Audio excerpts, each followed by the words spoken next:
Good evening बच्चों। Welcome back to our channel house of ambition. मैं Parul ma'am आज आपके लिए लेकर आई हूँ केमिकल काइनेटिक्स का पार्ट 2। आज इस पार्ट में हम पूरा चैप्टर खत्म कर लेंगे, पूरे चैप्टर का थ्योरी पार्ट खत्म कर लेंगे। ये बीच में एक आध न्यूमेरिकल्स होंगे फॉर द प्रैक्टिस। मोस्टली हमारा फोकस आज में थ्योरी पार्ट पे होगा। इससे पहले एक और पार्ट आया था जिसमें हमने rate law, molecularity of the reaction, order of the reaction, जिसका हमने एंड इस स्लाइड से किया था जिसमें दिया था समरी। रेट लॉ क्या होता है? रेट लॉ मैंने आपको बताया था, जब rate of the reaction reactant की कंसंट्रेशन पर डिपेंड करता है with each concentration raise to some power, तो उसे बोलते हैं रेट लॉ। और वो जो पावर होती है वो स्टोशियोमेट्रिक कोफिशिएंट होती है, ठीक है। उसी पावर्स को, जो ये पावर्स है यहाँ पे दिखाई दे रही है, मैं किस पावर्स की बात कर रही हूँ? मैं इन पावर्स की बात कर रही हूँ, एक्स और वाई की बात कर रही हूँ। जब हम इसी एक्स और वाई को ऐड करते हैं, एक्स प्लस वाई करते हैं, तो उससे बनता है एन। व्हाट इज एन है? N is the order of the reaction. Okay, order of the reaction. Order of the reaction is the experimental data. Order of the reaction is the experimental data. एक और हमने term पढ़ा था, that is molecularity of the reaction. Molecularity क्या मतलब क्या होता है? मोलिकुलरिटी का मतलब क्या होता है? याद करो मोलिकुलरिटी का मतलब होता है एक रिएक्शन में कितने एटम्स और कितने आयंस पार्ट ले रहे हैं। So it is molecularity is the theoretical process and order of the reaction is the experimental data. Molecularity 3 से कभी भी ज़्यादा, जो 3 से ज़्यादा नहीं होती, बहुत रेयर होती है। अगर एक रिएक्टेंट पार्ट ले रहे हैं तो यूनिमोलिकुलर, 2 पार्ट ले रहे हैं तो बायोमोलिकुलर, और 3 तो ट्राई। 3 से ज़्यादा मोलिकुलरिटी नहीं होती। बेसिकली मोलिकुलरिटी क्या होता है? एक रिएक्शन में कितना आयंस, कितने एटम्स और मॉलिक्यूल्स पार्ट ले रहे हैं, बोलते हैं मोलिकुलरिटी ऑफ द रिएक्शन। ठीक है, चलिए आगे बढ़ते हैं।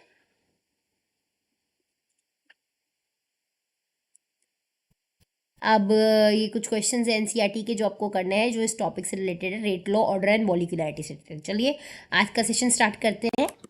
आज हम पढ़ने वाले इंटीग्रेटेड रेट लॉ। इंटीग्रेटेड मतलब आप वर्ड से याद करते हैं, what is the meaning of integration. ये इंटीग्रेशन का मतलब होता है छोटी छोटी चीज़ों को समराइज करना। जब हम एन नंबर ऑफ चीज़ों को समराइज करते हैं, एन नंबर ऑफ चीज़ों को समराइज करते हैं, तो उसको इंटीग्रेशन के अंदर आता है। क्या बोलते हैं? इंटीग्रेट करना, मिलाना। ठीक है, तो यहाँ हम इंटीग्रेटेड रेट लॉ पढ़ेंगे। क्या पढ़ेंगे? Integrated rate law. देखिए, याद रखिए, integrated rate law for zero order पढ़ेंगे and for the first order पढ़ेंगे। दोनों का डेरिवेशन नहीं आता, बस दोनों के फॉर्मूले आपको याद रखने, मैं डेरिवेशन समझाऊंगी। ये पढ़ेंगे हम integrated rate equation, first order reaction का, half life for the zero order first order, pseudo first order reaction, सब हम पढ़ेंगे। अब देखो, अगर कोई रिएक्शन है, रिएक्शन से प्रोडक्ट बन रहा है, आर से पी बन रहा है, तो रेट किस पर डिपेंड करता है? मैंने बताया था रेट लॉ क्या बोलता है कि रेट डिपेंड करता है, किसी रिएक्शन का रेट डिपेंड करता है रिएक्टेंट की कंसंट्रेशन पे। किसकी कंसंट्रेशन पे डिपेंड करता है? रिएक्टेंट की कंसंट्रेशन पे, मतलब आर की कंसंट्रेशन पे। ये एन पावर क्या है? This N power is the order of the reaction, order of the reaction. ठीक है, जिस एन को हम कैसे निकालते हैं? जिस एन को हम निकालते हैं एक्स प्लस वाई से। ठीक है, रेट, और ये k is the rate constant, R is the reactant का concentration, n is the order of the reaction. आप इंस्टेंटेनियस रेट की बात करेंगे तो ये रेट क्या हो जाएगा? Minus d R by d t. माइनस क्यों लगता है बताया था मैंने, बिकॉज टाइम के साथ साथ रिएक्टेंट का कंसंट्रेशन डिक्रीज हो रहा है, इसलिए माइनस लगता है। Minus d R by d T, time के साथ साथ रिएक्टेंट का कंसंट्रेशन डिक्रीज हो रहा है। तो रेट किसके रेट, ये रेट का एक्सप्रेशन, रेट किसके बराबर होता है? रिएक्टेंट की concentration with each raise to power. देखो, रेट को हम, ये रेट लिखा हुआ, रेट को हम इस तरह भी लिख सकते हैं। तो रेट की जगह मैंने ये लिख दिया, इक्वल टू के रेट कांस्टेंट, आर रिएक्टेंट का कंसंट्रेशन, और आर पावर जो है वो क्या है? Order of reaction. ठीक है, चलिए आगे बढ़ते हैं।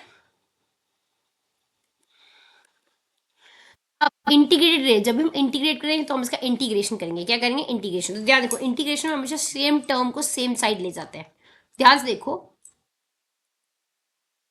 ये आर था, ये आर वाला टर्म है, तो आर वाला टर्म को आर के नीचे लिया है। ठीक है, अब माइनस के डी टी ऊपर चला गया, मल्टीप्लाई में। अब इंटीग्रेशन करेंगे। यार जब टाइम टी नॉट था, जब इनिशियल टाइम, जब टाइम स्टार्ट भी नहीं हुआ था, तब हमारी आर की कंसंट्रेशन आर नॉट थी। R not is the initial concentration, जब टाइम स्टार्ट भी नहीं हुआ था, इसे आर नॉट को बोलते हैं इनिशियल कंसंट्रेशन। और जब टाइम टी हो गया, सपोज को 10 मिनट बाद बोल रहे, तब आर हो गया final concentration. R not is the initial concentration and R is the final concentration. जब टाइम जीरो था तो आर नॉट इनिशियल कंसंट्रेशन, जब टाइम टी था 10 मिनट 5 मिनट कुछ भी हो सकता है, तब आर को बोलते फाइनल कंसंट्रेशन। याद रखना ये बात।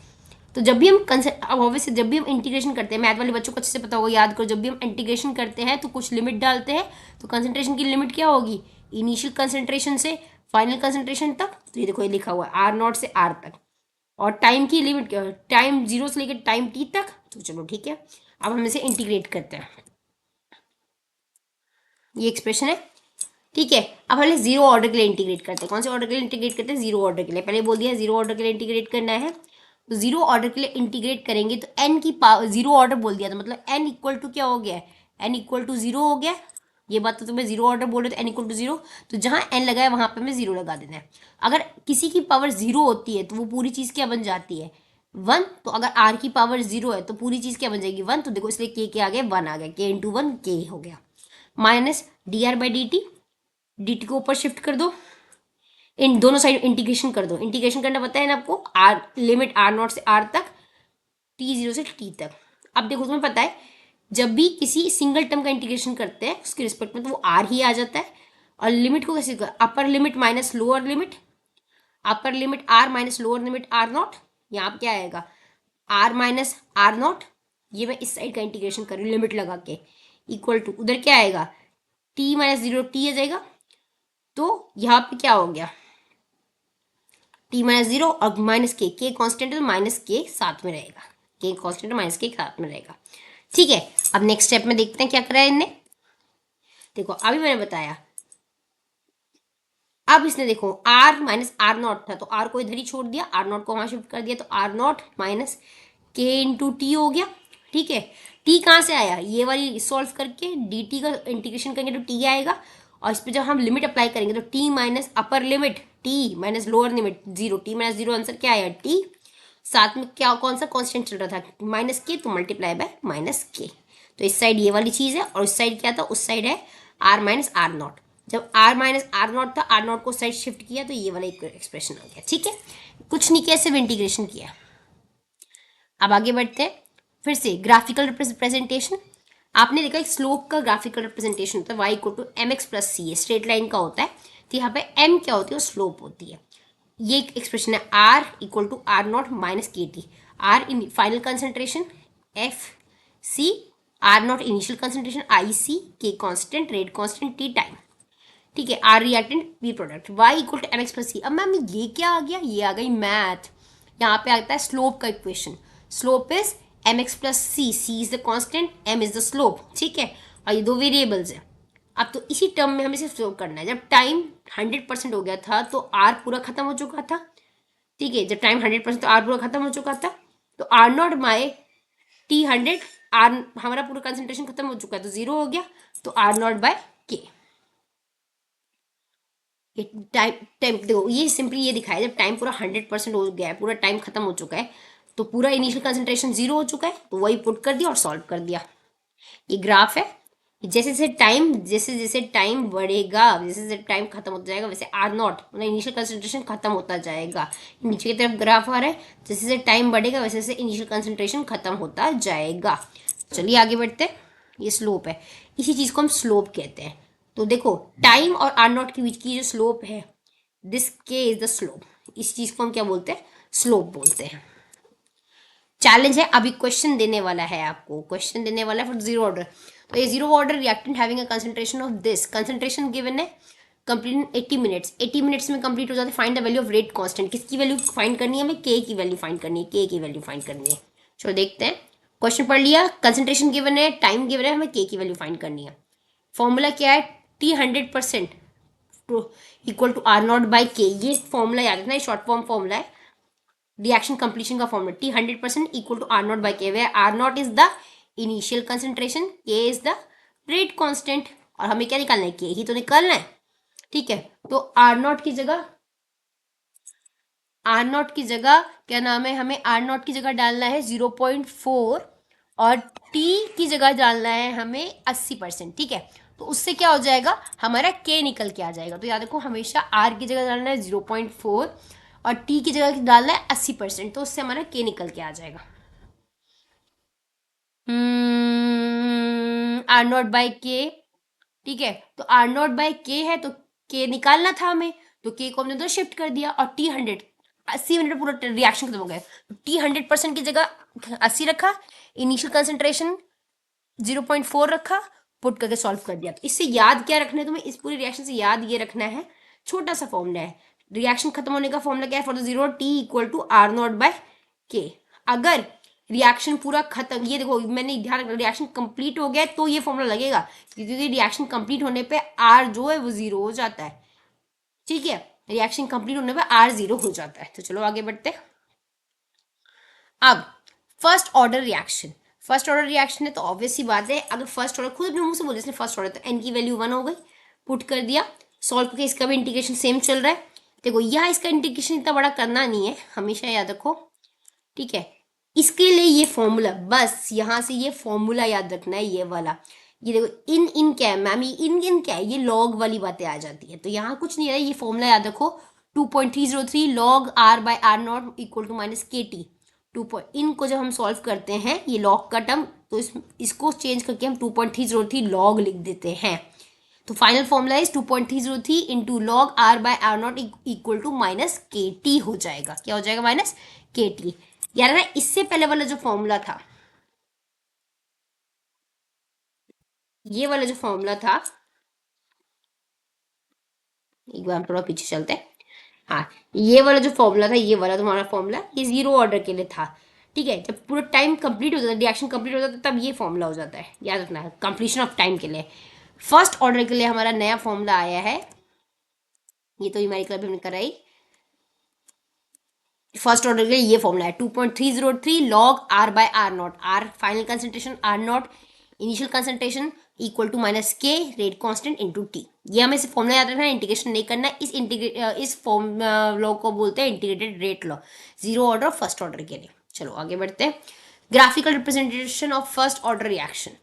ठीक है, log are by are naught equal to minus के टी। ठीक है, इसकी वजह से सॉल्व करा है, पूरा लॉग वाली चीज़ को सॉल्व करा है, आपको इतने डिटेल में नहीं जाना है, बस ग्राफ याद रखना है। Takes infinite time to complete, ये याद रखना है, ये बहुत इंपॉर्टेंट लाइन है, ये एमसीक्यू में आती है कि first order reaction infinite time लेता है कंप्लीट होने में। जीरो ऑर्डर रिएक्शन अपने टाइम लिमिट में कंप्लीट हो जाता है, but first order reaction infinite time लेता है कंप्लीशन के लिए, खत्म होने में इन्फिनाइट टाइम लेता है। ठीक है, और यहाँ पे इसकी स्लोप बनती है के अपॉन 2.303, इसको y equal to M x plus c में। इसके ग्राफ थोड़े याद रखना है, याद इंपॉर्टेंट यहाँ से क्या रखना है कि फर्स्ट ऑर्डर का रिएक्शन कंप्लीट होने में इन्फिनाइट टाइम लगता है। ठीक है, अब जब हम गैसियस फेज की बात कर रहे हैं, जब भी हम गैस, देखो जब भी गैस आती है तो गैस में कंसंट्रेशन नहीं, हम प्रेशर की बात करते हैं, तो पूरा फॉर्मूला प्रेशर के टर्म में चेंज हो जाएगा, इसके टर्म में चेंज हो जाएगा प्रेशर के टर्म में। तो नया फॉर्मूला क्या बनेगा फर्स्ट ऑर्डर का, ये फॉर्मूला है जो आपको याद रखना है। ठीक है, अभी क्वेश्चन आ गया, if first order reaction has rate constant, rate constant में क्या, क्वेश्चन में क्या क्या गिवन है पहले ये देखो। क्वेश्चन में गिवन है रेट कांस्टेंट मतलब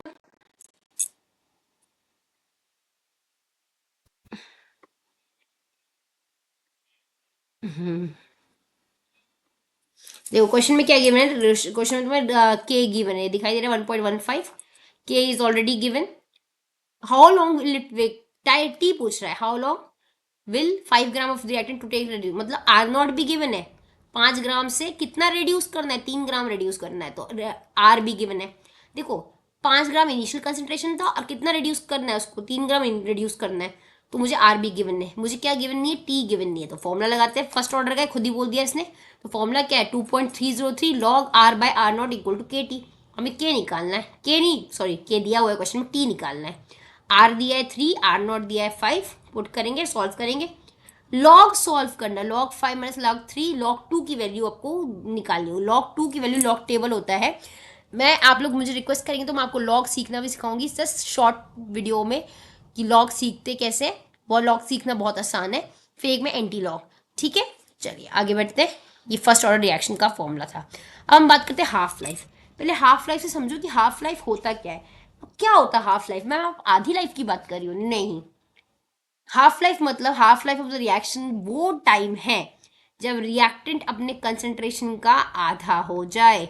मतलब सपोज करो मैंने 10 ग्राम दिया है और वो आधा हो गया, 5 ग्राम हो गया, तो उस टाइम को टाइम को बोलते हैं हाफ लाइफ हो गई रिएक्शन की। हाफ लाइफ मतलब जब रिएक्शन अपने दिए हुए इनिशियल कंसंट्रेशन का आधा हो जाए, इनिशियल कंसंट्रेशन का आधा हो जाए, उसी को बोलते हैं half life of the reaction.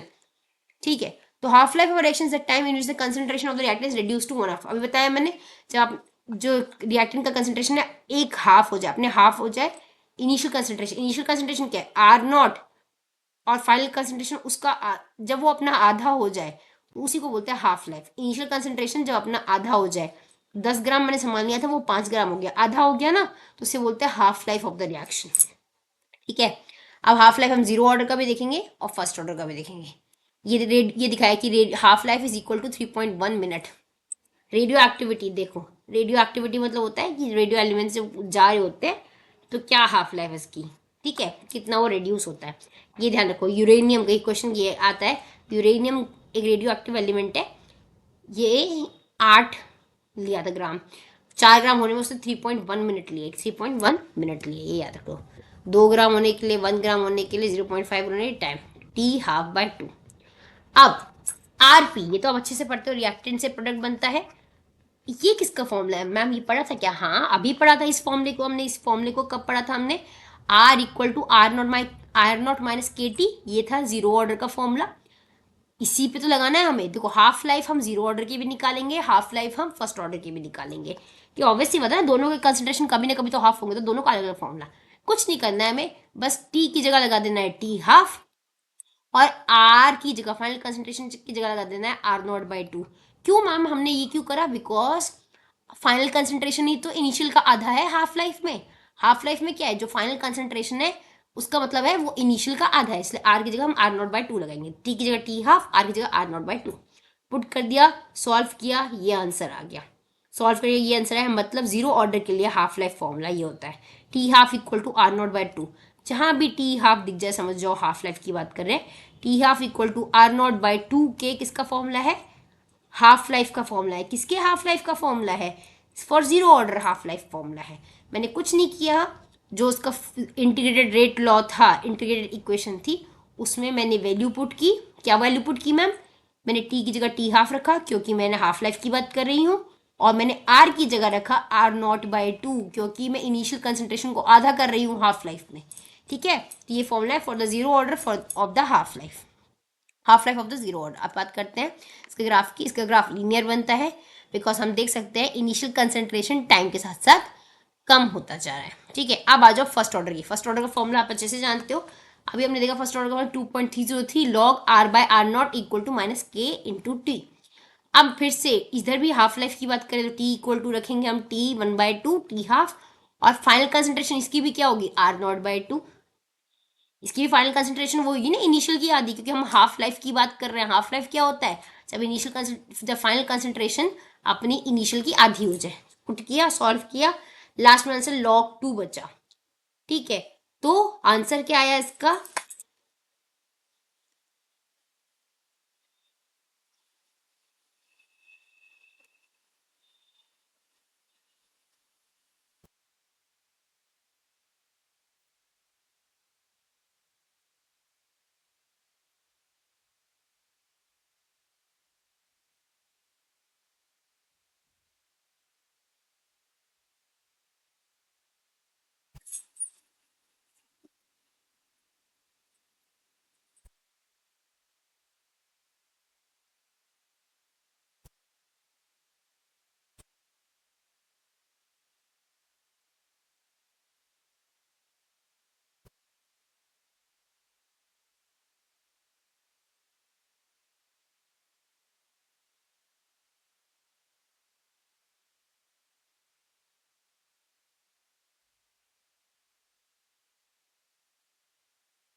साफ करना है।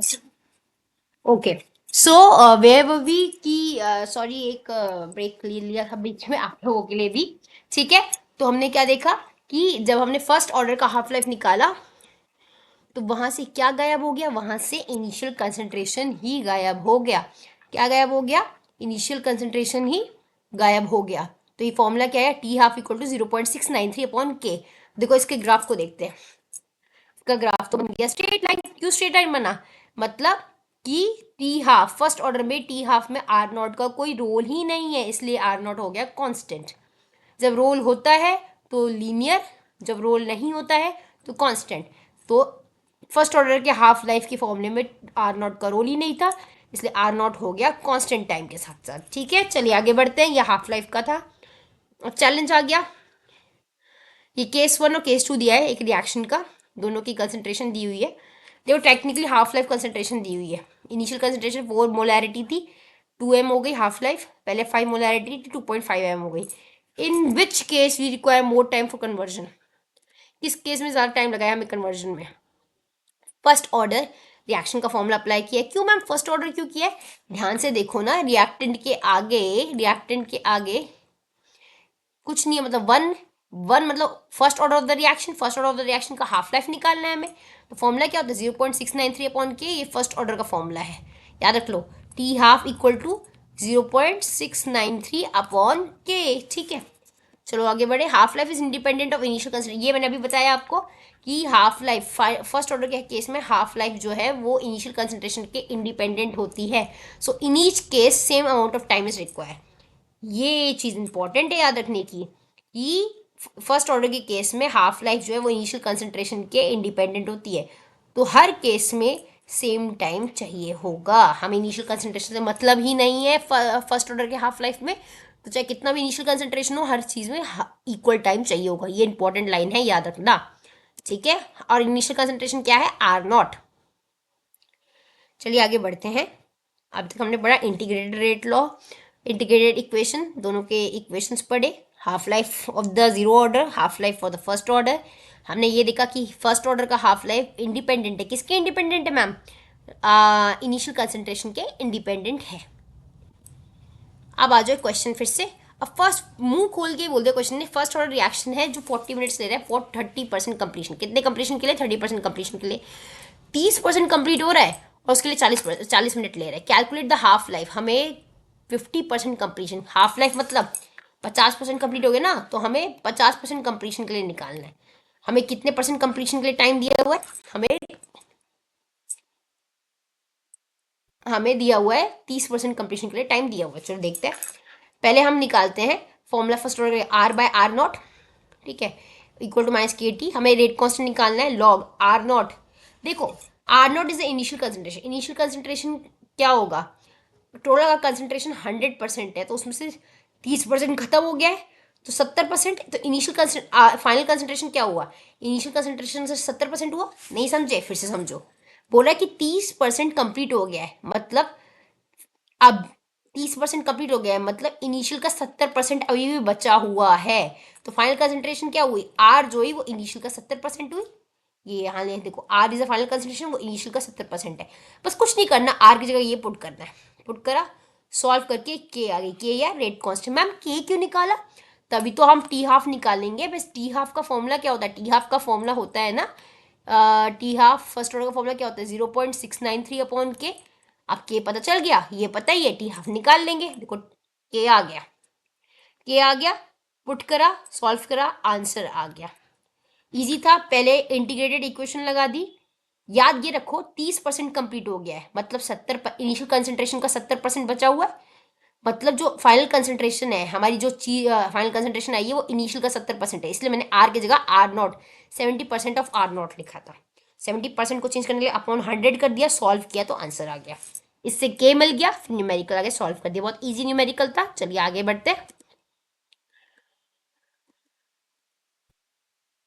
अब ऑर्डर ऑफ द रिएक्शन। अब मैम सूडो क्या होता है? देखो मैं एक सिंपल बात बताती हूँ। सपोज करो हमने दो चीज़ ली, एक एक्स और एक वाई ली रिएक्ट कराने के लिए। एक एक्स और एक वाई रिएक्ट कराई। ये मैंने लिया 10 ग्राम, ये मैंने लिया 100 ग्राम। ठीक है, जब रिएक्शन खत्म हो गया था ऑलमोस्ट, तो मैंने देखा ये तो पूरा जीरो हो गया, पर ये सिर्फ 99.9% ही हुआ। तो मतलब देखा जाए इसका कंसंट्रेशन तो ना के मुकाबले खर्च हुआ। टाइम जब T1 हो गया, टाइम खत्म हो गया, तो ये तो पूरा जीरो हो गया, ये तो पूरा खत्म हो गया, पर ये सिर्फ इतना ही खर्च हुआ, मतलब ये ना के बराबर खर्च हुआ। तो जो चीज़ 2 ऑर्डर हो सकती थी, 1+1 2 ऑर्डर हो सकती थी, वो चीज़ 1 ऑर्डर हो गई। क्यों 1 ऑर्डर हो गई मैम? मैं कहती हूँ ना, order of the reaction reactant की कंसंट्रेशन पर डिपेंड करता है। एक रिएक्टेंट तो यूज हुआ ही नहीं ना, सिर्फ ये रिएक्टेंट यूज हुआ है। तो इन्हीं ऑर्डर रिएक्शन को जिसमें ये हायर ऑर्डर हो सकता था, अगर दोनों यूज होते तो ये 2 ऑर्डर का हो जाता, सेकंड ऑर्डर का हो जाता, पर एक यूज ही नहीं हुआ, वाई यूज ही नहीं हुआ, तो मैं इसे क्यों रिएक्टेंट मानूं? तो 6x की वजह से ये बन गया फर्स्ट ऑर्डर।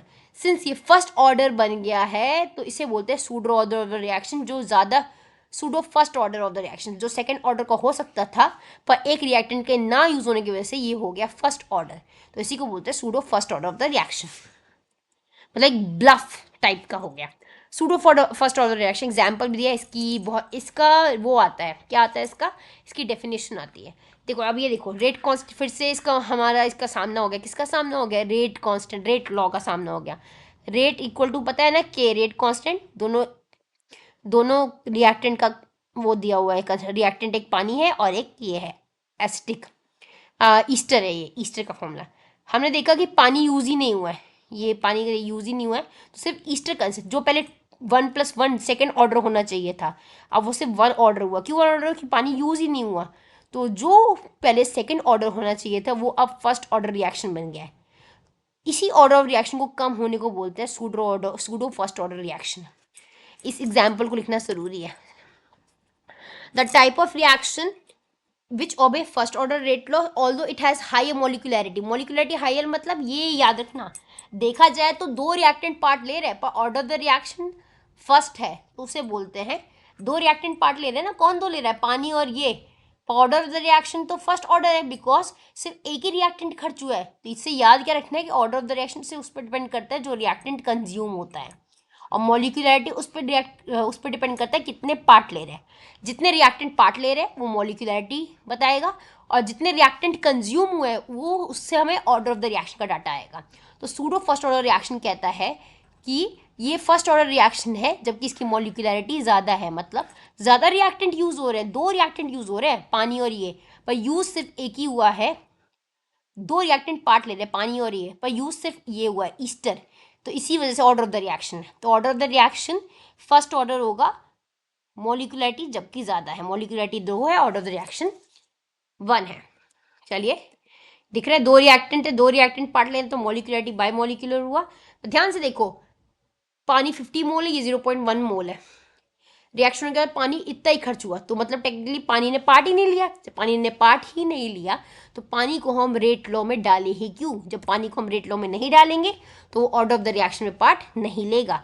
तो देखा जाए 2 रिएक्टेंट पार्ट ले रहे हैं, रिएक्शन में पर कंज्यूम एक ही हुआ, जो कंज्यूम हुआ वही बताएगा ऑर्डर ऑफ रिएक्शन। तो ऐसे ऑर्डर ऑफ रिएक्शन जो फर्स्ट ऑर्डर होता है जिसमें बट मॉलिक्यूलैरिटी ज़्यादा होती है। What is molecularity? कितने रिएक्टेंट पार्ट ले रहे हैं। तो ऐसे रिएक्शन जिसमें मॉलिक्यूलैरिटी तो ज़्यादा होती है पर ऑर्डर ऑफ द रिएक्शन कम होता है उसे बोलते हैं pseudo first order reaction. Summary, ये रेट लॉ इक्वेशन है, अभी देखा, रेट लॉ नहीं सॉरी, इंटीग्रेटेड इक्वेशन है 0 ऑर्डर की, R final, R not initial, k constant, t time, half life 0 order की, t half R not by 2 k. First order के integrated equation half life for the first order जो first order का जो half life है वो किसके independent है, किस पे डिपेंड नहीं करता, इनिशियल कंसंट्रेशन पे डिपेंड नहीं करता, उसके इंडिपेंडेंट है। चलिए आगे बढ़ते हैं। ये एनसीईआरटी क्वेश्चन है जो इंटीग्रेटेड रेट लॉ पे बेस करते हैं, तो आपको ये करना जरूरी है। चलिए आगे बढ़ते हैं। देखो बोर मत होना, ये बात बोर होने की नहीं है, ये क्वेश्चन इस टॉपिक की थ्योरी बहुत कम है बट इस टॉपिक का क्या नाम है न्यूमेरिकल थोड़ी ज़्यादा है, ज़्यादा होने वाला नहीं है, डिफिकल्ट है। इस बात से बिल्कुल ज़्यादा मैं ये कहना चाहती हूँ कि थोड़े ज़्यादा टॉपिक ज़्यादा, इस न्यूमेरिकल ज़्यादा, डिफिकल्ट बिल्कुल भी नहीं है। चलो इसको प्रैक्टिस करो, ज़्यादा नहीं, एक करो, सारे न्यूमेरिकल नहीं बनाने होते। जो न्यूमेरिकल लगा कि ये नहीं बन पाएगा, ऐसे नहीं कि सारे नहीं लगते, कुछ ऐसे होते हैं जो डायरेक्ट फॉर्मूला बेस होते हैं वो बन जाते हैं, जो लगता है कि थोड़ा घुमा फिरा के उनको पहले बनाया करो, इससे डर निकल जाता है न्यूमेरिकल। तो चलो आगे बढ़ते हैं।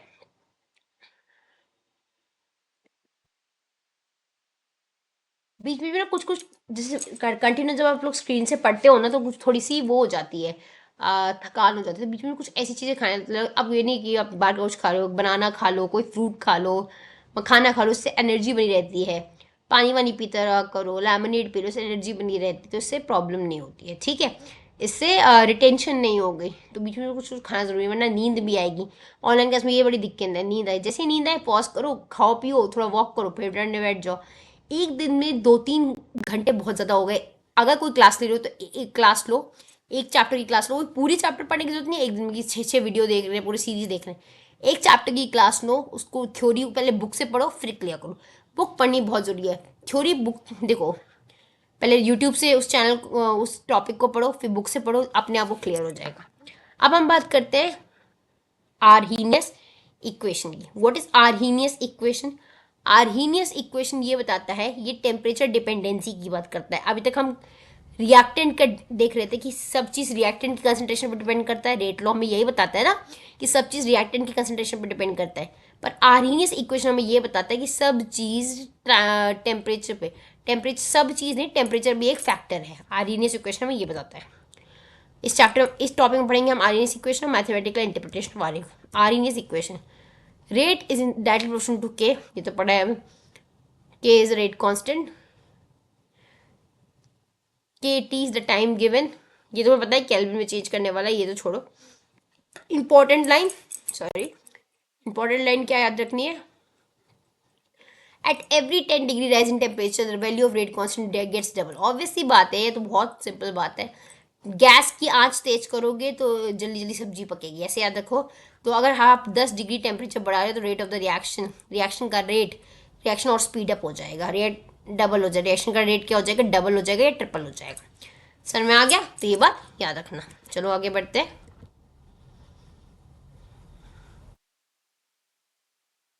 टेम्परेचर, अब देखो ये तुम्हें क्वेश्चन है temperature coefficient. Mathematical representation rate constant और टेम्परेचर के बीच में कौन बताता है? अगर तुमसे मुझे ऐसा कौन सा इक्वेशन है जो रेट कांस्टेंट और टेम्परेचर के बीच में रिलेशन बताया, वो बोलोगे आर्हीनियस इक्वेशन। ये आ गए आर्हीनियस भाई साहब के, मार्क कर लेते एक बार, हम खुद ही देख लेते क्या क्या है। K Arrhenius rate constant, A Arrhenius constant, e raise to the power e a by r t क्या है मैम? ई ए जो है यहाँ पे नया टर्म है activation energy. R universal gas constant, T temperature, याद रखना capital T is temperature, small t is time. R rate constant, A Arrhenius factor और pre exponential factor, R gas constant, T temperature, E activation energy. ठीक है, समझ में आ रहा है activation energy क्या होता है? मैं नेक्स्ट में बताऊंगी। What is activation energy? अब ध्यान से देखो, ये दो रिएक्टेंट थे, इससे ये दो प्रोडक्ट बन गए। Reactant activated complex. अभी अब ये क्या हो रहा है मैम? कुछ समझ में नहीं आ रहा। देखो दो रिएक्टेंट थे, कौन? H2 और I2। जब रिएक्टेंट से प्रोडक्ट बनता है, रिएक्टेंट से प्रोडक्ट, इस बीच में एक कॉम्प्लेक्स बनता है। वो कॉम्प्लेक्स क्या है मैम? वो कॉम्प्लेक्स है बॉन्ड टूटना और बॉन्ड बनना, पुराने बॉन्ड टूटना और नए बॉन्ड बनना। उस कॉम्प्लेक्स को बोलते हैं, एक्टिवेटेड कॉम्प्लेक्स को बोलते हैं हम इंटरमीडिएट भी बोलते हैं। इंटरमीडिएट जो बीच में बनता है, इसी कॉम्प्लेक्स को बनाने में जो एनर्जी चाहिए दैट इज एक्टिवेशन एनर्जी, जिसको हम ई ए से डिनोट करते हैं। ठीक है, तो रिएक्टेंट और प्रोडक्ट के बीच में जो बीच में इंटरमीडिएट बनता है, एक्टिवेटेड कॉम्प्लेक्स बनता है, ये बेसिकली क्या है मैम? ये बेसिकली है जहाँ पे पुराने बॉन्ड टूट रहे हैं और नए बॉन्ड बन रहे हैं, बीच की जो चीज़ है इंटरमीडिएट है, जिसका दूसरा नाम है एक्टिवेटेड कॉम्प्लेक्स। इसी इंटरमीडिएट को बनाने के लिए जो एनर्जी चाहिए उसे बोलते हैं एक्टिवेशन एनर्जी, और इसे हम ई ए से डिनोट करते हैं। ठीक है, देखो H2I2 रिएक्टेंट थे, एनर्जी बढ़ी तो इंटरमीडिएट बना, एक्टिवेटेड कॉम्प्लेक्स, एनर्जी कम हुई। मतलब कहना क्या चाहता है? कहना ये चाहती हूँ मैं कि जब एनर्जी बढ़ती है तभी इंटरमीडिएट बनता है, और जब ये एनर्जी कमी होगी तभी प्रोडक्ट बनेगा। मतलब कहने का मतलब है एक्टिवेशन एनर्जी ज़्यादा होती है। H2 और I2 जब बॉन्ड तोड़ते हैं, बनाते, जब इंटरमीडिएट बनाते हैं तो एनर्जी बढ़ जाती है। इस एनर्जी, बढ़ी हुई एनर्जी को ही ई ए कहते हैं, एक्टिवेशन एनर्जी। इसी एक्टिवेशन एनर्जी को कम होना पड़ेगा तभी प्रोडक्ट बनेगा। तो इससे मैं क्या समझी कि ई ए को कम होना पड़ेगा ताकि रेट ऑफ द रिएक्शन ज़्यादा हो जाए। ई ए मतलब एक्टिवेशन एनर्जी जो बढ़ गई है उसे कम होना पड़ेगा ताकि रेट ऑफ द रिएक्शन क्या हो जाए? ज़्यादा हो जाए। स्पीड अप करना है रिएक्शन को तो एक्टिवेशन एनर्जी को कम होना पड़ेगा। ई ए एक्टिवेशन एनर्जी चाहिए, ध्यान से देखो ये बढ़ रही है। Minimum energy which must be provided to a chemical system with potential reactant to undergo reaction product. जो मिनिमम एनर्जी हम देते हैं रिएक्शन करने से, एक्टिवेशन एनर्जी कहते हैं। एक्टिवेशन एनर्जी हमेशा रेट ऑफ द रिएक्शन के इन्वर्सली चलती है। एक्टिवेशन एनर्जी ई ए हमेशा रेट ऑफ द रिएक्शन के उल्टा चलती है, इन्वर्सली चलती है। ठीक है, ये देखो ये भी ग्राफ दिखा है, fraction of molecule area under the graph gives total number of molecule, ये दिखाया हुआ है। ये एक द एक्टिवेशन एनर्जी, टेम्परेचर बढ़ा, ठीक है, ये आपको दिखा रहा है। तो एक्टिवेशन एनर्जी को कम होना ही पड़ेगा ताकि काइनेटिक एनर्जी बढ़ जाए और प्रोडक्ट बन जाए। Number of molecules. अभी फॉर्मूला है, ये फॉर्मूला यहाँ से हमने फॉर्मूला, ये आर्हीनियस इक्वेशन मिली हमें। कौन से टर्म से? टेम्परेचर टर्म से। K equal to a e raise to power minus E a by r t, ऐसे याद रखो। K equal to a e raise to power minus E a by r t. What is e a here? E a is the activation energy, r is the gas constant, t is the temperature. ठीक है। A rate constant for the decomposition of some hydrocarbon is given. Rate constant given है, temperature given है. If the energy of activation EA भी given है, what is the pre-exponential factor? इतना बड़ा नाम क्या हो गया? इतना बड़ा नाम ज़्यादा बड़ा नहीं, ये पूछ रहा है pre-exponential factor, मतलब arrhenius factor पूछ रहा है, A पूछ रहा है। तो देखो K गिवन है, A पूछ रहा है, EA गिवन है, R गिवन है, T गिवन है। R तो नहीं गिवन है, पर R हमें पता है ना, 8.314 यूनिवर्सल गैस कांस्टेंट। सब पुट करा इन। देखो जब वाली पावर जो होती है, जब किधर और शिफ्ट होती है, ई हटा दे तो दोनों साइड लॉग लग जाता है, बोथ साइड इन लगा दिया। इन को हटाने के लिए लॉग लगाएंगे, तो लॉग लगा दिया। ये हमेशा रखना, जब ये इन वाली चीज़ हटती है, इन वाली चीज़ हटती है, तो उसको हटाते 2.3 इंटू लॉग लगा देते हैं, जहाँ से भी हटाते हैं। सॉल्व करा, पुट करा, लॉग ए था, मुझे ए निकालना है। लॉग को जब दूसरी साइड शिफ्ट करते हैं तो एंटी लॉग आता है, एंटी लॉग निकाला, ए निकल गया। आपको लॉग एंटी लॉग नहीं आया तो मुझे कमेंट बॉक्स में पक्का बताना, मैं आपको 1 मिनट की वीडियो जो शॉर्ट्स होते हैं उसमें लॉग और एंटी लॉग निकालना सिखाऊंगी। ठीक है, चलिए आगे बढ़ते हैं। तो याद रखना, Arrhenius equation is related to temperature. Mathematical interpretation of Arrhenius equation. अब हमने इसे मैथमेटिकल इंटरप्रिटेशन मतलब ऑब्वियसली पूरा सॉल्व कर लिया आर्हीनियस इक्वेशन को। सॉल्व करने का मतलब क्या है? दोनों साइड लॉग ले लिया। लॉग लेने का मतलब क्या है? फिर से देखो, इन आ गया, जहां इन आता है वहां ये। तो ये जो मैथमेटिकल इंटरप्रिटेशन करा, कुछ नहीं करा, लॉग लेके जो इंटरप्रिटेशन किया, तो ये फॉर्मूला बन गया जो तुम्हें याद रखना है। Log k equal to minus E a by 2.303 R 1/t plus log A. What is A? Slope बन गई, y equal to M x plus c से। तो देखो, ये वाला पूरा टर्म, ये पूरा टर्म वाई है, ये पूरा टर्म एम है, ये एक्स है, ये प्लस सी है। तो ये एम पूरी चीज स्लोप है, तो ये देखो स्लोप निकाल दी। सी कांस्टेंट है, और जो क्या नाम है वो होता है ना, क्या नाम है, एक्स और वाई के बीच में ग्राफ है, एक्स और वाई के बीच में ग्राफ है। ठीक है, याद रखना ये बात। चलो आगे बढ़ते हैं। सब्ट्रैक्ट, दो सिचुएशन ली, सब्ट्रैक्ट करा, फाइनल फॉर्मूला आ गया। ये है हमारा फाइनल फॉर्मूला जो आपको याद रखना है। ये क्या है? आर्हीनियस इक्वेशन का मैथमेटिकल इंटरप्रिटेशन है। ये याद रखना है। लॉग K2/K1 दो रेट कांस्टेंट है, E A बाय 2.303 आर। जब दो रेट कांस्टेंट, दो टेम्परेचर भी होंगे, T1 T2। सॉल्व करो, ये इक्वेशन याद रखनी है। ये आर्हीनियस इक्वेशन का मैथमेटिकल इंटरप्रिटेशन है। And what is Arrhenius equation? Arrhenius equation is the equation which is relating r to t. What is r? Rate of the reaction to temperature. चलो आगे बढ़े। फिर से न्यूमेरिकल। देखो न्यूमेरिकल हर उस पर क्यों करवाया है मैंने, आप पढ़ लो, ये न्यूमेरिकल खुद सॉल्व करना। For the reaction the value of rate constant, दोनों रेट कांस्टेंट दिए हुए K1 K2 आप found to be this and this. दो टेम्परेचर भी दिए, T1 T2 भी दिए, 300 केल्विन 400 के, और दोनों रेट कांस्टेंट भी दिए K1 K2। Activation energy find करनी है, मतलब EA फाइंड करना है। तो फॉर्मूला मैं आपको दिखा देती हूँ। वो जब हमने लास्ट फॉर्मूला देखा ना मैथमेटिकल इंटरप्रिटेशन, वही वाला लगाना है। इसको सॉल्व करो, इसको लगाओ और सॉल्व करो। ये क्वेश्चन आप खुद करेंगे, इसका आंसर आप मुझे बताएंगे। चलिए आगे बढ़ते हैं। ठीक है, अब समरी, ये टेम्परेचर टॉपिक का है कि टेम्परेचर एक भी फैक्टर है कि जितना हम 10 डिग्री टेम्परेचर बढ़ाते हैं किसी टेम्परेचर, सपोज कोई रिएक्शन हो रहा है, उसका हमने 10 डिग्री टेम्परेचर बढ़ा दिया, तो rate of the reaction double या ट्रिपल हो जाएगा। आर्हीनियस इक्वेशन ये था, K equal to a e raise by E A by r t. Log लेके ये हो गया। मैथमेटिकल रिलेटिव रिलेशन क्या है रेट कांस्टेंट में, T2 और T1 में, ये याद रखना। Log K2/K1 E A by 2.303 r T2 by T1 T1 T2। T1 T2 confuse नहीं हो, ये दो टेम्परेचर के टर्म्स है, दो चीज़ों को हम रिलेट कर रहे हैं। एनसीईआरटी क्वेश्चन है, ये लास्ट टॉपिक है इस चैप्टर का, that is the collision theory. Collision theory क्या होता है? कोलिजन थ्योरी में बताता है, सिंपली नाम से याद रखो, जब इसे कोलाइड करती है, जो कोलाइड करने के बाद हम जो पढ़ते हैं उसे कोलिजन थ्योरी बोलते हैं, या effect of catalyst. Effect of catalyst, मैं अगर मैं आपको सिंपल बताऊँ कैटलिस्ट क्या होता है, मैं पहले इस वर्ड से स्टार्ट करती हूँ। What is catalyst? कैटलिस्ट होता है anything which is increasing the rate of the reaction. ऐसी कोई भी चीज़ जो रेट ऑफ द रिएक्शन बढ़ा रहा है, रिएक्शन का को स्पीड अप कर रहा है, उसे बोलते हैं कैटलिस्ट। उसे क्या बोलते हैं? कैटलिस्ट बोलते हैं। तो अब कैटलिस्ट अगर रिएक्शन का रेट को बढ़ा रहा है तो कुछ ना कुछ तो कम कर रहा होगा। तो कैटलिस्ट जो होता है वो हमेशा, sorry, catalyst, sorry sorry, catalyst जो है वो हमेशा एक्टिवेशन एनर्जी कम करता है, क्योंकि मैंने अभी बताया ना एक्टिवेशन एनर्जी कम होगी तभी तो रेट ऑफ द रिएक्शन बढ़ेगा। तो कैटलिस्ट हमेशा एक्टिवेशन एनर्जी कम करता है और रेट ऑफ द रिएक्शन को बढ़ाता है। ठीक है, कैटलिस्ट का काम ही है रेट ऑफ द रिएक्शन को बढ़ाना। चलो आगे बढ़ते हैं, कोलिजन थ्योरी पढ़ते हैं। Collision theory for the rate of the reaction. Molecules hard sphere होते हैं, इफेक्टिव कोलिजन। एक मॉलिक्यूल सपोज करो दो फुटबॉल है, दो फुटबॉल को हम क्या, दो फुटबॉल छोड़ो, वो तुमने गेम देखा है पोलो कहते हैं जिस गेम को, पोलो गेम में बॉल से बॉल टकराती है, तो उसी तरह उसको एग्जाम्पल लो। दो स्पेयर्स है, जब वो एकदम इफेक्टिवली टकराएंगे, दो मॉलिक्यूल जब एकदम इफेक्टिवली टकराएंगे तभी रिएक्शन होगा। रिएक्टेंट की एनर्जी ज़्यादा होगी एक्टिवेशन एनर्जी से, ये वर्ड याद रखना। या तो रिएक्टेंट की एनर्जी एक्टिवेशन एनर्जी के बराबर होनी चाहिए या ज़्यादा होनी चाहिए तभी रिएक्शन होगा। रिएक्टेंट की एनर्जी या तो एक्टिवेशन एनर्जी के बराबर होनी चाहिए या उससे ज़्यादा होनी चाहिए तभी रिएक्शन होगा, तभी रिएक्शन होगा, ये याद रखना।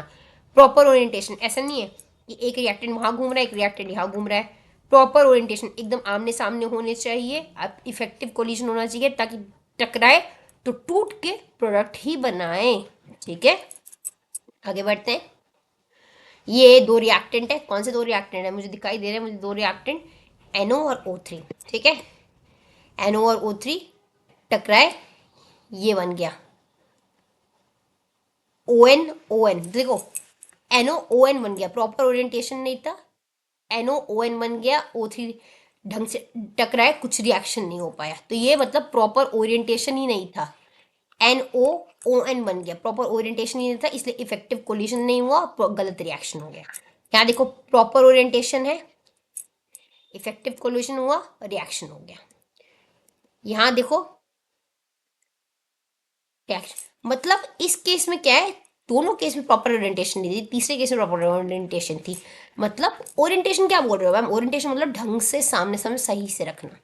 प्रॉपर ओरिएंटेशन होगी तभी इफेक्टिव कोलिजन होगा, ढंग से टकराएंगे और प्रोडक्ट बनेगा। अगर प्रॉपर ओरिएंटेशन नहीं होगी, ढंग से एक दूसरे के सामने ओरिएंट नहीं रखे होंगे, सजाए नहीं गए होंगे, तो ढंग से कोलिजन नहीं होगा, ढंग से कोलिजन नहीं होगा तो इफ प्रोडक्ट प्रॉपर नहीं बनेगा। ठीक है, रेट और नंबर ऑफ कोलिजन, रेट जो है नंबर ऑफ कोलिजन जितना ज़्यादा होगा रेट ऑफ द रिएक्शन उतना ज़्यादा होगा, जितना ज़्यादा टकराएंगे उतना ज़्यादा रिएक्शन स्पीड अप होगा। प्रोबेबिलिटी ऑफ इफेक्टिव कोलिजन, जितनी ज़्यादा इफेक्टिव कोलिजन की प्रोबेबिलिटी होगी उतना रेट ऑफ द रिएक्शन होगा, मतलब जितने अच्छे इफेक्टिव कोलिजन होंगे उतना अच्छा रेट ऑफ द रिएक्शन होगा। रेट ऑफ द रिएक्शन और किसी बार fraction of molecule with energy greater than the, ये देखो अभी बताया मैंने, अगर जितने मॉलिक्यूल टकरा रहे हैं या तो उनकी एनर्जी एक्टिवेशन एनर्जी से बराबर होनी चाहिए या ज़्यादा होनी चाहिए तभी रेट ऑफ द रिएक्शन बढ़ेगा। तो ये तीनों चीज़ों को साथ लेके हमने बनाई है इक्वेशन। एक,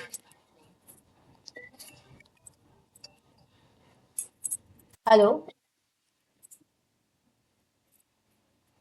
हम तो हाँ,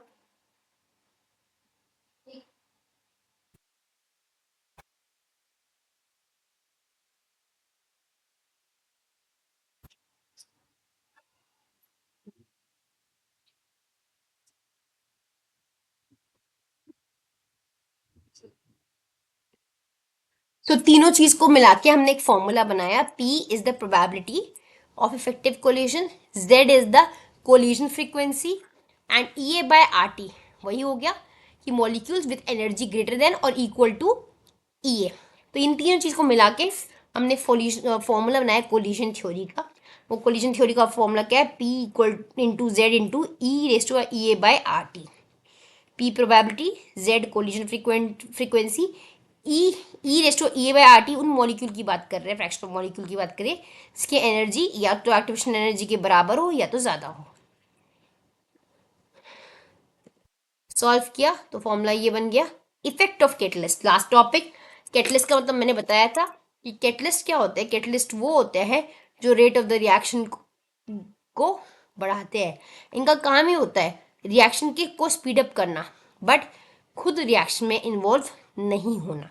ये रिएक्शन खुद इन्वॉल्व नहीं होना चाहते, बस उसे स्पीड अप करना चाहते हैं। तो अगर ये रिएक्शन को स्पीड अप करना चाहते हैं, खुद इन्वॉल्व नहीं होना चाहते, तो ये क्या बढ़ा रहे होंगे, ये रिएक्शन का रेट बढ़ा रहे होंगे। रिएक्शन का रेट बढ़ा रहे होंगे तो क्या कम कर रहे होंगे, इफ एक्टिवेशन एनर्जी को कम कर रहे होंगे। एक्टिवेशन एनर्जी कम होगी तो भी तो रेट ऑफ द रिएक्शन बढ़ेगा, ये बात याद रखना। चलो आगे बढ़ते हैं।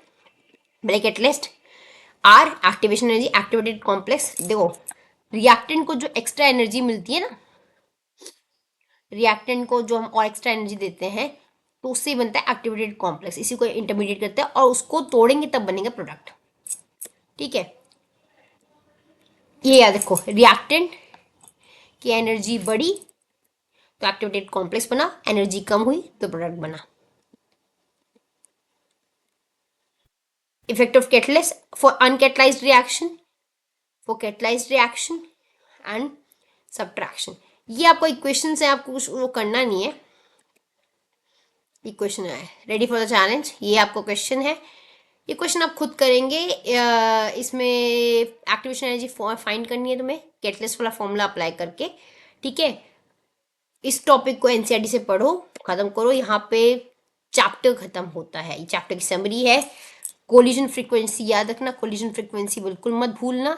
ये चैप्टर की समरी है, चैप्टर भूलना बिल्कुल भी नहीं है, इंपॉर्टेंट चैप्टर है, न्यूमेरिकल पॉइंट ऑफ व्यू से भी, थ्योरी पॉइंट ऑफ व्यू से भी। P is the probability factor, Z is the frequency, collision frequency, and this is the fraction of molecule colliding with the energy equal to or greater than activation energy। याद रखना reactant की proper energy होनी चाहिए, proper orientation में collide करने चाहिए, और reactant की एनर्जी एक्टिवेशन एनर्जी से ज़्यादा या बराबर होनी चाहिए। कैटलिस्ट किसको डिक्रीज करता है, एक्टिवेशन एनर्जी को डिक्रीज करता है, जिसके रिजल्ट से रेट ऑफ द रिएक्शन बढ़ जाता है। तो अगर कैटलिस्ट है, कैटलिस्ट इंक्रीज करेगा रेट ऑफ द रिएक्शन, ठीक है, और डिक्रीज क्या करेगा, ईए डिक्रीज करेगा, ईए इज द एक्टिवेशन एनर्जी। तो याद रखना एक्टिवेशन एनर्जी कम तो रेट ऑफ द रिएक्शन ज्यादा, ये बात याद रखना। यहाँ हमारा चैप्टर खत्म हो जाता है। तो बच्चों आज हमने इस चैप्टर को खत्म कर लिया है। ठीक है, मैं अभी चैप्टर्स एक बार खत्म करा लेती हूँ। अब मैं कोशिश करूंगी कि वीक में 2 बार वीडियोस लेकर आऊँ। चैप्टर्स खत्म कराने के बाद ये हमारा फिजिकल का लास्ट चैप्टर था, सॉल्यूशन हो गया, इलेक्ट्रो हो गया और ये हो गया, फिजिकल का लास्ट चैप्टर था। अब हम जो अगला अटैक करेंगे that will on organic, halo alkane, hello arene. Organic बहुतों का डर होता है, मैं चाहती हूँ वो डर निकल जाए, और मैं ऑर्गेनिक की कुछ क्वेश्चंस भी लेकर आऊंगी, नेक्स्ट प्रीवियस ईयर क्वेश्चंस। तो ऑर्गेनिक करेंगे, ऑर्गेनिक के बाद हमारा अगला अटैक, लास्ट अटैक होगा इनऑर्गेनिक पे। कोशिश करेंगे कि दिसंबर एंड तक हम पूरा चैप्टर खत्म कर ले। ठीक है, इस चैप्टर को रीड करो, इसके न्यूमेरिकल्स बनाओ। रीड जब तक नहीं करोगे, याद रखना for every exam NCERT is your book. NCERT आप कोई भी एग्जाम दे दो, आप किसी भी कोचिंग इंस्टीट्यूट में चले जाओ, वो यही कहेंगे। तो मैं यही कहूँगी टॉपिक पहले सीखो फिर पढ़ो। देखो बहुत सिंपल तरीका होता है टॉपिक सीखने। जैसे आपने सपोज करो आज 10 टॉपिक ज़्यादा हो गए, 5 टॉपिक्स बोला आज पढ़ने हैं, तो इस 5 टॉपिक्स की वीडियो देख लो, ज़्यादा नहीं, शॉर्ट वीडियो देखो, ताकि 1-2 घंटे में वीडियो खत्म हो जाए, 1 घंटा मैक्सिमम वीडियो खत्म हो जाए। फिर 10-5 मिनट का ब्रेक लो, 1 घंटा पढ़ो, वो 5 टॉपिक रिवाइज हो गए, और हार्डली एक चैप्टर में 5 से 7 टॉपिक ही होते हैं। ठीक है, तो दैट्स ऑल फॉर टुडे। अगर वीडियो पसंद आई हो तो लाइक शेयर सब्सक्राइब करना मत भूलिएगा, अपने फ्रेंड्स को शेयर करिए। और क्या आप चाहते हैं कि हम और क्या क्वेश्चंस करवाएं, वो भी आप मुझे बता सकते हैं। वैसे तो मैं नेक्स्ट टाइम ऑनवर्ड्स ऑर्गेनिक कराऊंगी। ऑर्गेनिक से बहुत बच्चों को डर लगता है, तो मैं ऑर्गेनिक अच्छे से कराऊंगी, ऑर्गेनिक के क्वेश्चंस भी कराऊंगी, बिकॉज क्वेश्चंस ही ऑर्गेनिक के डर आते हैं। और हमारे चैनल पे और भी वीडियोस हैं, सारे सब्जेक्ट्स की वीडियो आप देखिए, CUET पर्पज से सब कुछ है, क्वेश्चंस भी करा रहे हैं। तो अभी से पढ़ेंगे तभी आगे एग्जाम में प्रॉब्लम नहीं होगी। पहले वीडियो देखो, फिर एनसीईआरटी पढ़ो, तब भी कोई प्रॉब्लम है, कोई क्वेरी है, आप कमेंट बॉक्स में लिखिए, हम उसका जवाब जरूर देंगे। Okay, thank you and have a nice day.